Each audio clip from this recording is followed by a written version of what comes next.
1720. That's expired. I'm surprised I'm not getting the same courtesy as the others. Yeah. Okay, I get it. Mr. Gubin? I don't need to hear it. I don't need to hear the blabby blab. Just stop talking to me. I showed the proof, Mr. Sean Perkins. I'm going to hold you in contempt, okay? And we're going to give you some jail time, okay? Those were scenes from Mr. Gubin's first hearing on February 29th, 2024. I've got the rest of that crazy hearing right after I stopped talking.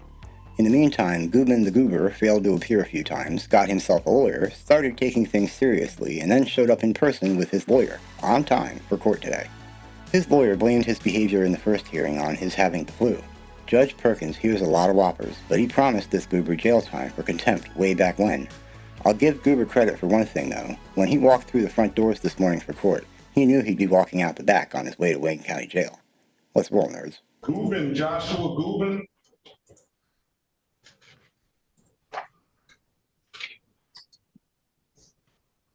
Joshua Paul Gubin. He was on the iPhone. Maybe he's gone. No, he's not. He's here. You have to unmute Mr. Gubin.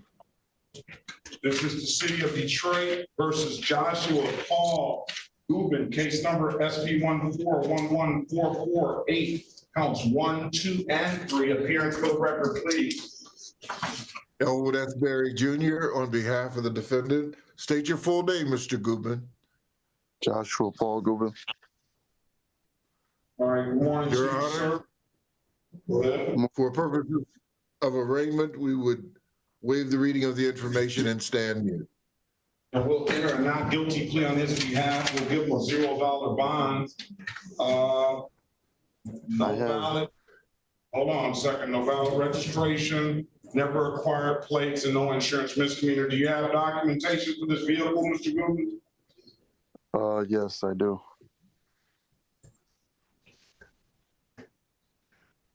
Where are they? Here's the registration. Hold it up. Let's see what you have. This nice pickup brand on Joshua Paul 1720. That's expired. But it's still, I registered it. Almost the third month of Already sold the truck. Like, it's sold, but I don't know. They took it first bought the truck. I got license say plate that right again. after. I can't understand what you're saying. Say that again. I had just bought the truck when I got ticketed, and I immediately got the truck registered and fully insured right after, but I sold the truck. Do you have a vehicle in your name, sir? Now? Yeah, I do. Let's see what you have for that vehicle, registration and insurance. Okay. I have my Progressive app. You want to send me, you want to send it to my email address, sir? Sure. I'm gonna put my email address in the chat.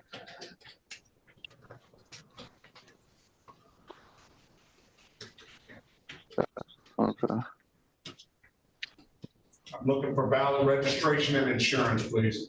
Let's pass the matter until Mr. Gubin gets those documentations to us. I just emailed over the proof that it is my insurance policy, man.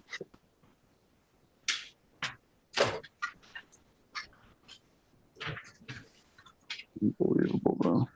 All right, let's go back on the record. Mr. Gubin, I have a insurance Top right policy. corner. It's my wife and me. Quiet, Mr. Gubin. I have an insurance policy here. The only thing about this is I don't see a valid date. Oh God, you cannot be serious. Do you not see the Ram truck right there? I'm serious. I'm serious. I'm surprised I'm not getting the same courtesy as the others. This is blowing my. I'm giving you the same courtesy. I'm giving you an opportunity to show me some proper documentation. You showed me some invalid registration first. Sir, the truck is gone, sir. The truck is it got stolen from me at gunpoint. Insurance paid me off for the truck.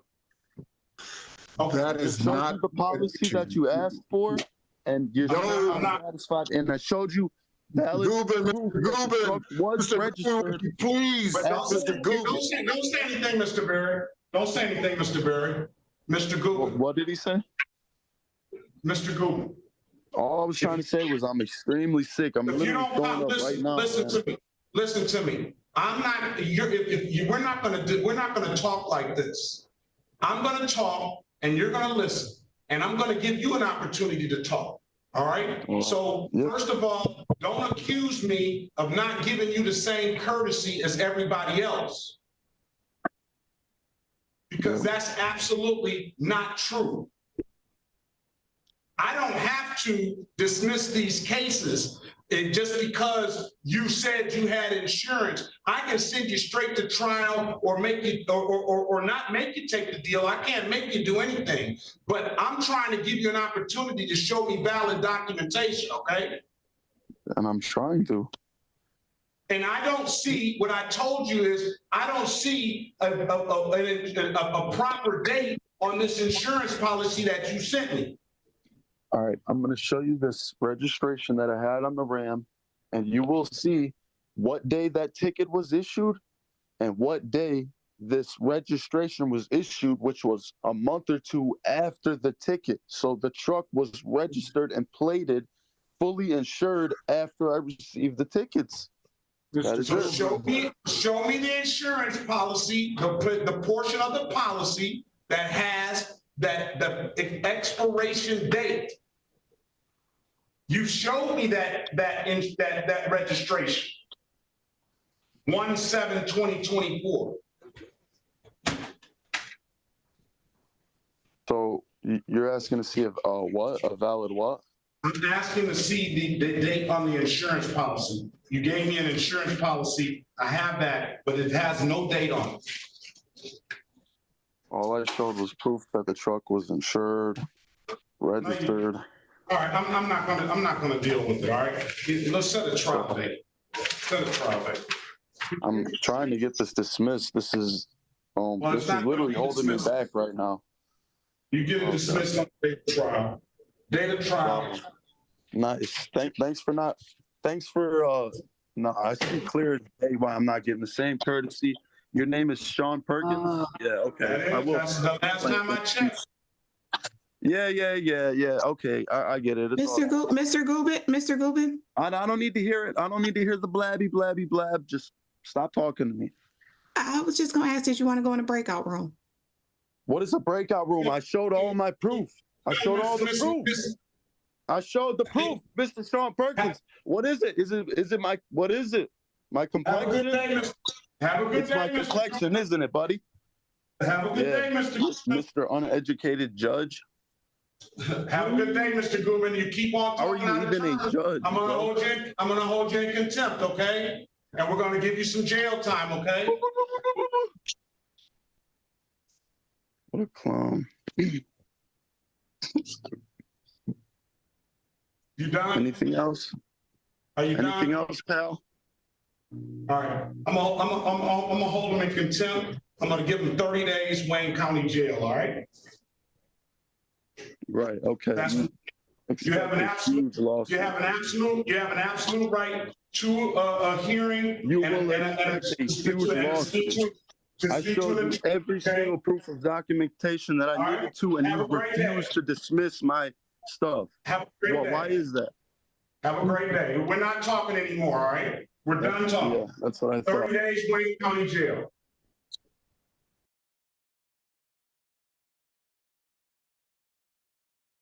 Yes, Judge, good morning. And who are you here on? I am here on Joshua Gubin. All right, he has not showed. He needs, I told him to be here in person today, and he has not showed, not neither, oh, I think he is here. He is here. Okay, so here's the deal. It's nothing really to talk about with Mr. Gubin. I told him to come in.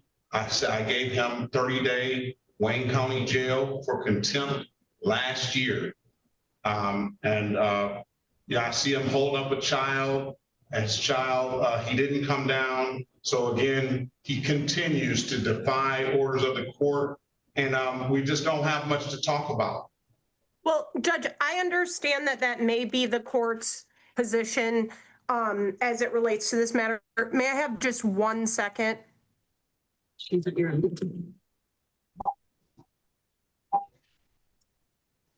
I apologize, Judge. I needed to plug my computer in. So I understand that may be the court's position. I just got retained on this matter this morning. I was not present at the hearing where you apparently held him in contempt.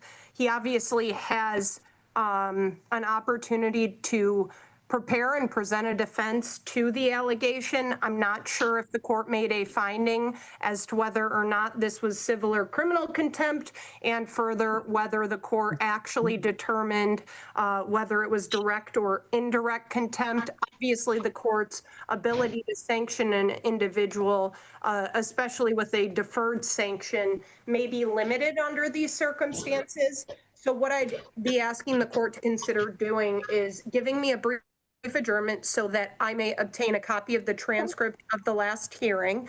And I would just cite to case law, which indicates that my client does have the ability to obtain an accurate transcript of the hearing as a matter of due process. And when we come back, I will be prepared to effectively, properly address this matter. Well, the contempt was the contempt was right on the record on the record, and I do have you can get the record for that. It was I did hold him in criminal contempt. That's why I told him 30 days Wayne County Jail. And from my understanding of the court rules, he had his opportunity to contest that. That ship has long sailed, from my understanding of the court rules, because this was done over a year ago. And the only reason that Mr.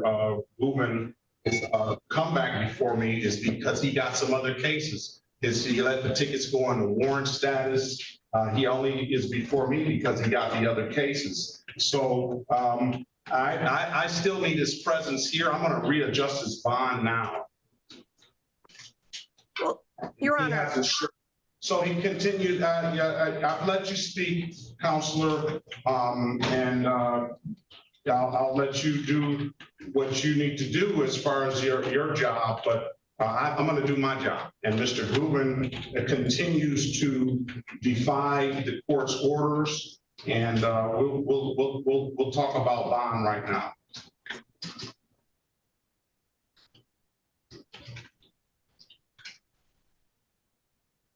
City of Detroit versus Joshua Gubin, case numbers SP 14114481, count 1 and count 2, SP 1669671. Appearing for the record, please.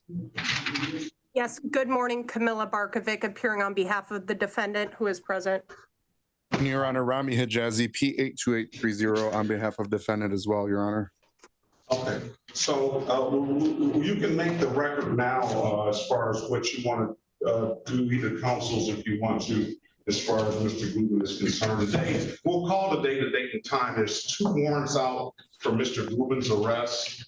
Let me see what the action was the last time.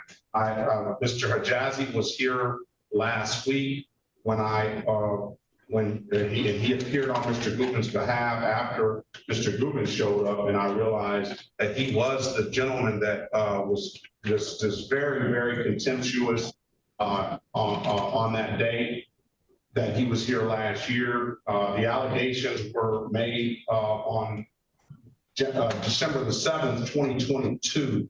Mr. Gubin was arraigned on those matters on February 29th, 2024. There was a show cause scheduled for August the 15th, 2023. And the Register of Action can reflect all the other necessary court dates that were had. But Mr. Gubin has showed that he does not comply with the court's orders as far as appearing before the court. Mr. Gubin has shown that he is very, very contemptuous. This is not something that I have done except for one other time. And Mr. Gubin, I gave him a week from last week to get his affairs in order to turn himself in, and he's still not here. Go ahead and make record and speak to bond. Thank you, Judge. I've already articulated some of this to the court off the record, but I was just retained to represent Mr. Gubin in this matter this morning. I am asking for an adjournment of today's hearing so that I may obtain a copy of the transcript of the hearing that was held where you apparently held Mr. Gubin in contempt. He does have a right to counsel in any contempt situation. In addition, he does have a due process right to obtain an accurate transcript of the hearing. I would like to obviously obtain all relevant information and then address this matter appropriately. I'm asking that you take no action today and give me the opportunity that I am requesting on behalf of my client. And if you'd like me to transition into the bond issue, I am happy to do that as well. I'll let you go ahead with bond. Thank you. Your Honor, it is my understanding that mere traffic matters are pending before the court, at least one civil infraction, and I believe a no insurance misdemeanor. These incidents date back to 2022 based on my review of the Register of Actions. He has appeared in connection with this matter, which the court has noted. Apparently he was here last week and you may have recognized him. But the point of the matter is, I've known Mr. Gubin for a while. He always appears as required and as instructed. I understand that the court may have a difference of opinion as it relates to that, but I would attest to that.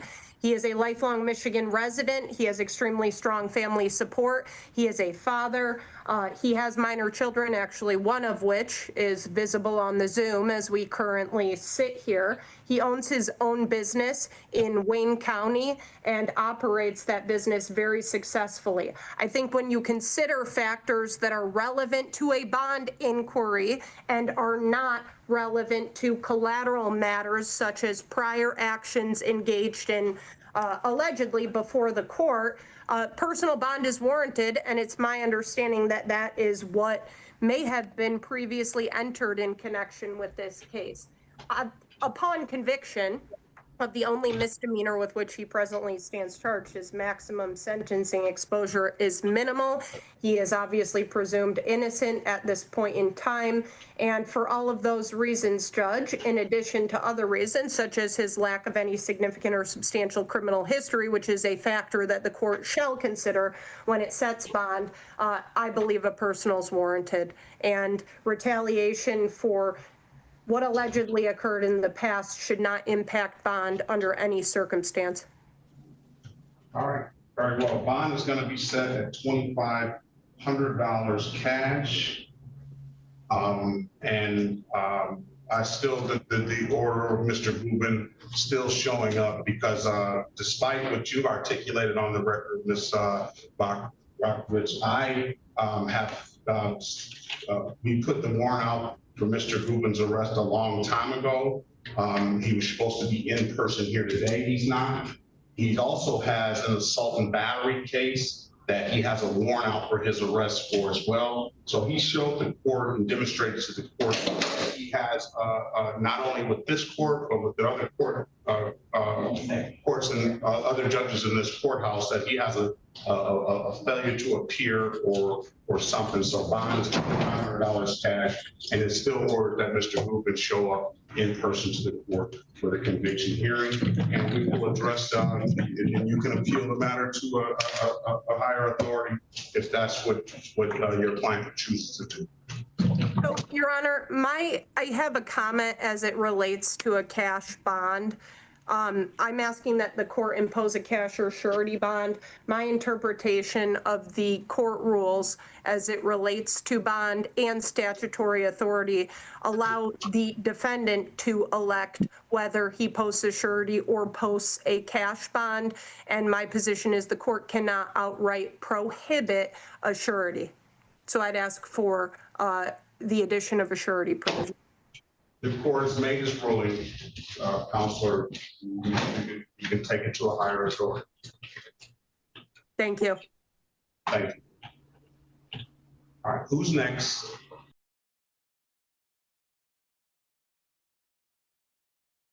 City of Detroit versus Joshua Gubin. Yes, good morning, Camilla Barkovic, P78254, appearing on behalf of Mr. Joshua Gubin, who is present. Good morning, Mr. Goober. State your name for the record, please. Good morning, Joshua Gubin. Today is the date and time set for a pretrial. I do have an offer here, which is pleading responsible to. Hold on, Mr. Grant. Is pleading responsible to the amended count of limited access 1 to 5 for the speeding, and as charged, I'm thinking of the improper equipment. That is correct, Judge. And then other matters are to be dismissed. Is that correct? That's accurate. You want to take the deal, Mr. Gubin? Yes, Your Honor. Will you stipulate on behalf of your client to the basis of the ticket as an accurate factual basis for that responsible plea on your client's behalf? Yes, Judge, I You will. stipulate the probable cause for the dismissal of the other matters. Yes, Your Honor. All right, I'm going to find your client responsible for the amended count of limited access 1 to 5 for the speeding based on that stipulation, and as charged to the improper equipment. Thank you. It'll be $125 for the limited access 1 to 5, and $120 for the speeding ticket. I'll waive the warrant fees, Thank you, Judge. and he'll pay any reinstatement fees, which I don't see here.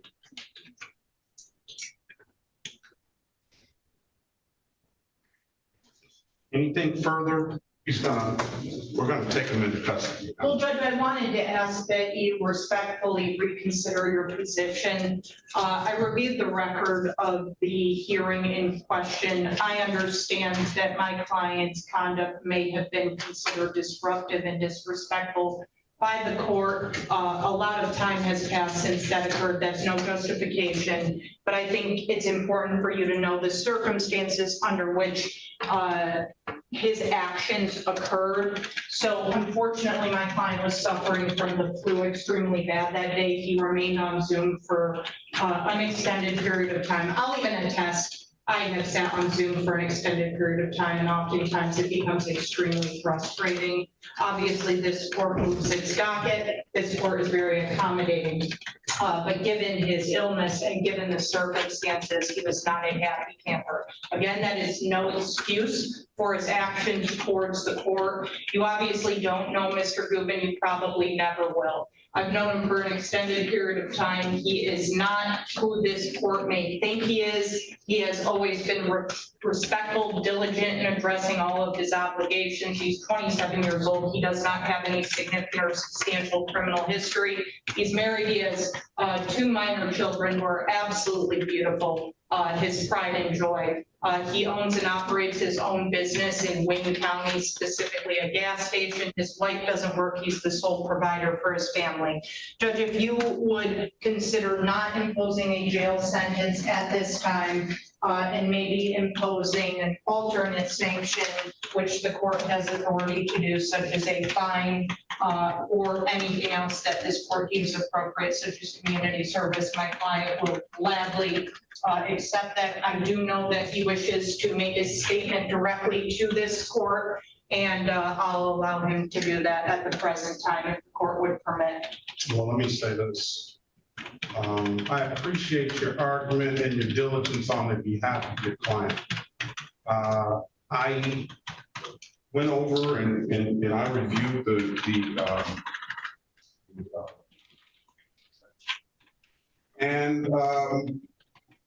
I thought I exercised the utmost restraint in the blatant disrespect that Mr. Goober. And let's go back to your about the Zoom. There's always an opportunity for an individual to come in person and sit in the court. Sure. So that's sort of like, the court looks at that as sort of like a benefit. You know, we allow people at work, we allow people at home who are sick. I didn't know he was sick until he mentioned something about being sick in the middle of, toward the end of what, but that's of no consequence of the court. I really don't care about him being sick. His obligation, he could have said, I'm sick and can we pass this on? But it was every attempt to the court tries to offer individuals an opportunity to show documentation, which the court doesn't have to do that. I know. If he didn't have proper documentation at the time to stop, the court doesn't have to take that extent in dismissing the case because it's bringing proper documentation now.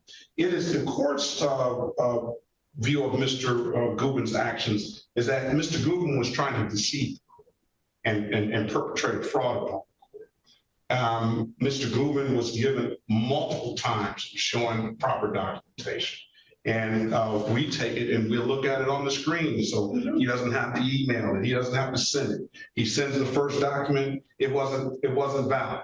I said, Mr. Gubin, he indicated to the court that at first he indicated he got the truck, but he sold the truck. That was his first argument about what happened to the document. I said, do you have a truck? Do you have a valid document in your name now? He says, yes, I do. Then he emails the court a document, which I'll find in the record and I'll put it in the file. He emails the court a document that shows me this deck sheet of insurance, but that insurance never had a date on it. So I addressed that with Mr. Goober, and this is all in the record. And I asked him, hey, this doesn't have a date.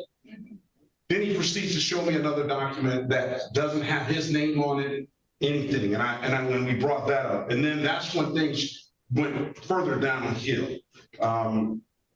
So I don't think Mr. Gubin's actions had anything to do with him being sick that day. I don't know whether he was sick or not.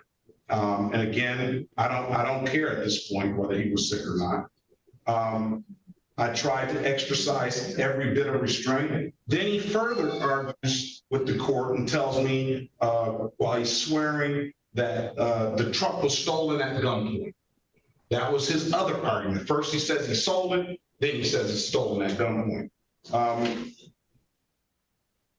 Then Ms. Harris tried to step in and try to mediate the thing and calm the situation down. Mr. Gubin was not trying to hear that. And then Mr. Gubin goes all the way and puts race into the argument that it's because his complexion that I am the way I am, and I'm doing him the way he felt I was doing him, which was absolutely not the case. And I still was exercising restraint and not doing anything. He calls me uneducated. He starts to throw names and things like that. So that's why we're here. We're there. Then there's going to be a huge lawsuit, So that's why we're here. Furthermore, this happened in February of 2024, February 29th of 2024. Mr. Gubin had ample opportunity to come to the court and try and rectify or bring it in. Mr. Gubin knew the court imposed a contempt sanction on him before he left the court, and he never did. The only reason he's back in here now is because he got more tickets. I told him to show up in person multiple times before he hired you, Ms. Barkovich, and he disobeyed the court order. So at this point, the only sanction that I think is gonna get to Mr. Gubin is a term of jail time. Your Honor, may I respond to some of your commentary? I'm not here to quibble with you, but that was something I needed to discuss with Mr. Gubin once I actually became privy to the transcript, the inconsistencies with his representations to the court.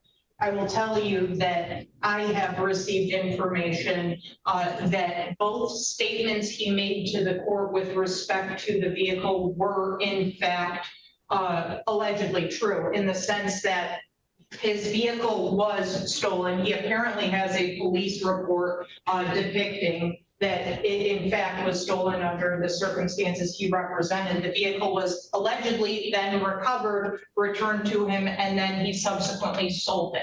So I can understand why the court thinks he attempted to perpetrate a fraud because he advanced seemingly inconsistent statements, but it is my understanding that he has documentation to back both of those points up. I'm not sure if that makes a difference to this court, but if it does, I'd ask for an opportunity to present that to the court. I understand my client made some statements which should not have been made, and he'll acknowledge that. I didn't advance his illness as an excuse, but I mean, we all know as human beings, any time we are not feeling well, we become more jumpy or, you know, less tolerable. So he apologizes sincerely. He has remedied all issues as it relates to his license. He actually has a valid driver's license at the present time. His car's insured, it's registered. I understand that you think a jail sentence is an appropriate sanction. If you are insistent on continuing to maintain that position, which you can do because you're the boss here, Judge, I'd ask that you consider a reduced sanction and give him a week. All right. I've heard the argument. Y'all let your client speak. If he chooses to, you don't have to if you don't want to. You would like to, Judge? I just want to start off with an apology. I apologize for my actions. They were totally uncalled for that day. And I made some terrible misjudgments, and I'm completely wrong for that on my part.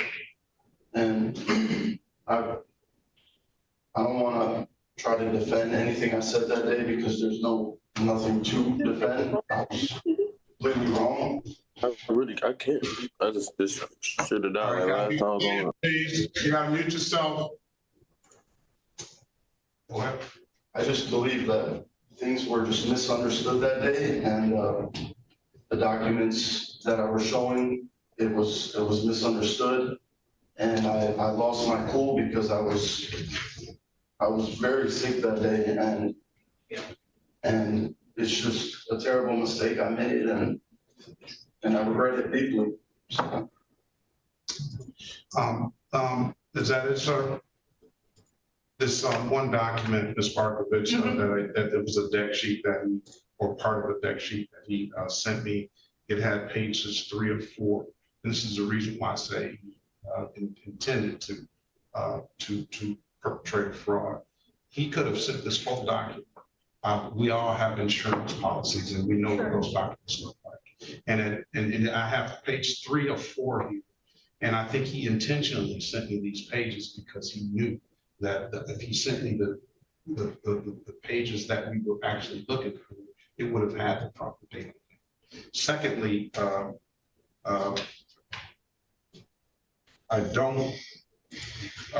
wasn't misunderstood by anything, sir.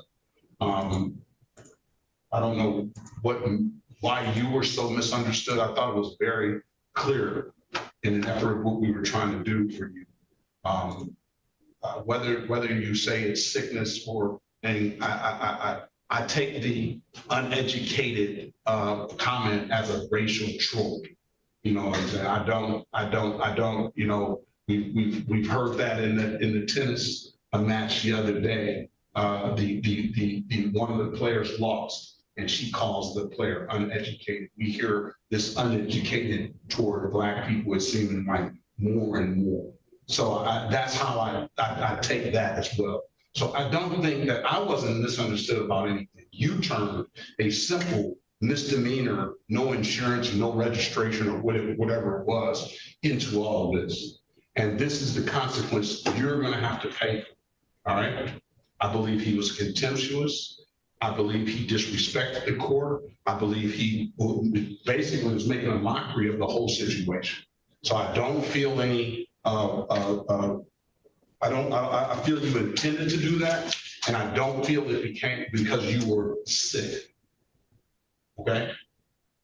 So that's it. I can give you the information that he gave the court on that day as a way, but everything he passed off to the court was either not valid at the time, or we would have given him time to get insurance. We do it constant.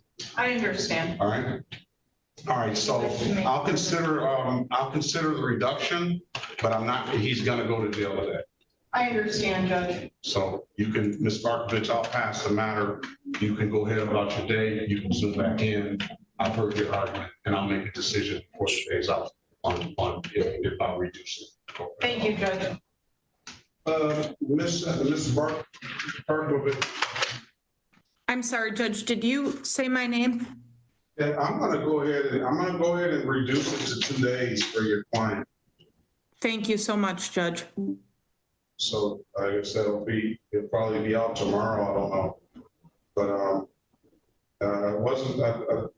I appreciate your argument on behalf of him, but I don't believe it. On the record? No, this is if you I can put it on the record when we get the file. I'll mark it down, but if not, then we'll make sure 2 days gets entered. Right? Thank you, Judge. He sincerely appreciates that. I'm sure he does. I do too. And thank you for your time today. But I really wasn't doing it for him either. I understand. Thank you. All right. All right.